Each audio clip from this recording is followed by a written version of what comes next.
Pemirsa, ratusan anak di Bojonegoro, Jawa Timur Tahunan usia dini adalah pelanggaran dasar hak asasi manusia. Urusan dengan polisi setelah menikahi secara sirih NW 12 tahun, gadis di bawah umur yang masih duduk di bangku sekolah dasar.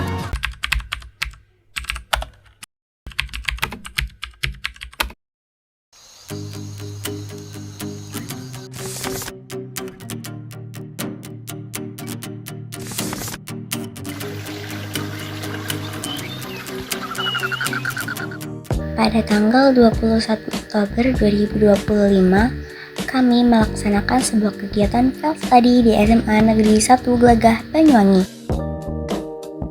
Kami melihat isu pernikahan dini dari 3 sudut. Pertama, hukum. Usia menikah sudah diatur dan menikah terlalu cepat dapat menghilangkan hak belajar dan masa tumbuh kembang. Kedua, kesehatan reproduksi. Tubuh remaja belum siap sehingga kehamilan dini beresiko bagi ibu dan anak. Ketiga, aspek psikologis dan masa depan. Pernikahan membutuhkan kesiapan emosi dan ekonomi. Pembahasan ini juga terkait nilai Pancasila. Menunda pernikahan adalah bentuk tanggung jawab kepada Tuhan, menghargai hak remaja untuk berkembang, mempersiapkan generasi penerus bangsa, mengambil keputusan secara bijak, serta memberi kesempatan yang adil untuk meraih masa depan yang sejahtera.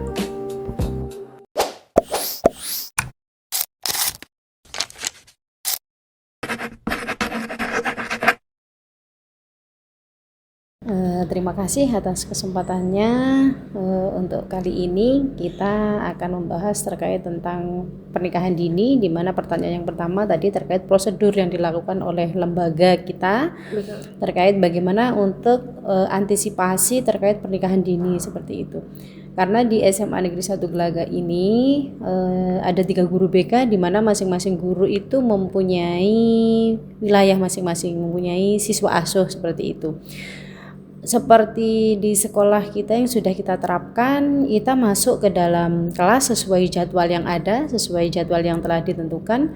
Jadi kita mengedukasi anak-anak untuk mengetahui bagaimana anak-anak sering absen.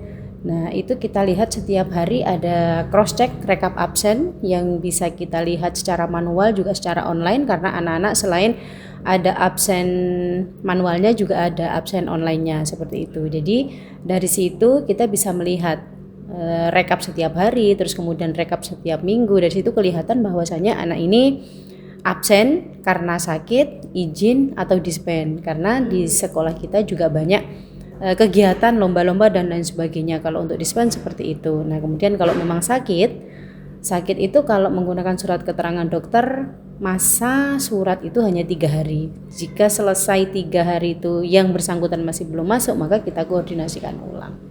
Nah, terkait isu pernikahan dini, kita memberikan wawasan dan mengedukasi kepada anak-anak terkait tentang bagaimana menata masa depan yang lebih baik. Nah, seperti itu. Jadi kita memberikan gambaran kepada mereka terkait tentang masa depan, terkait tentang jenjang karir dan lain sebagainya, seperti itu. Jadi kita juga memberikan pengarahan kepada anak-anak bahwasanya pernikahan dini itu juga risikonya sangat tinggi, tidak baik, seperti itu.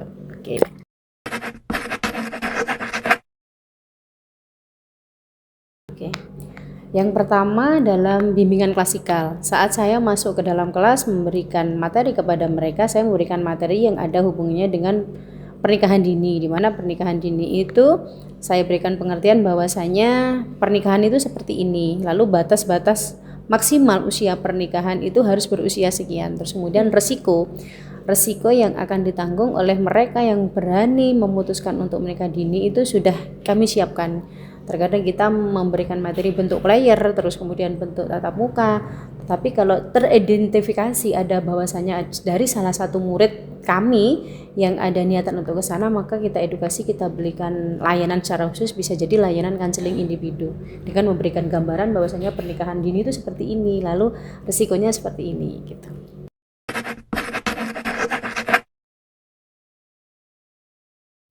Kita berikan edukasi dan arahan juga kepada orang tua dengan cara kita bisa home visit ke rumahnya. Biasanya kita seperti itu, kita bisa home visit, atau jika tidak selesai di sana kita mengundang wali murid untuk ke sini. Kemudian kita juga pernah mengadakan parenting khusus untuk orang tua, memberikan gambaran bahwasanya masa depan anak-anak ini tidak harus menikah dini. Jadi di usia yang sekarang, di usia remaja, di usia SMA atau lulus dari SMA ini masih ada harapan untuk melanjutkan ke perguruan tinggi, untuk berkarir dan lain sebagainya. Jadi tidak harus menikah dini. Sementara pernikahan dini itu resikonya sangat tinggi sekali. Di mana yang kita ketahui, terutama di Kabupaten Banyuwangi, banyak yang gagal menikah, terus kemudian banyak yang menyandang status janda di mana usia mereka masih di bawah umur seperti itu. Lalu kita berikan gambaran kepada orang tua, nanti resikonya bakal seperti itu. Nah, mudah-mudahan dengan edukasi yang semacam itu bisa menjadikan sebuah gambaran dan merubah pola pikir wali murid atau bapak ibu yang sekiranya punya niatan untuk menikahkan anaknya setelah dia lulus SMA.